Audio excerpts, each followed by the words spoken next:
How you doing? James from JB Electric. I'm here again, finishing up this lighting. Actually, this is as it was completed last week.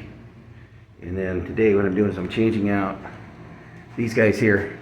So that one there and this one here, which is a little dressing area. And then this guy here, same thing. We're going to change these guys out too. Again, these are those wafer LEDs that they burn out and they're hard to replace and they're hard to find. So again, what we're doing is we're replacing all those with these adjustable LED flats. And so what I've done is I've gone ahead and I've pre-wired all these. These are the junction boxes. And what they do basically is they go in and then we wire these up inside the junction boxes where these guys are here. And so then we pop these right up in the hole, and then there's a little patch. You can see that we patched all this stuff up last week too. So that's it. I'll have another update video for you later. Thank you.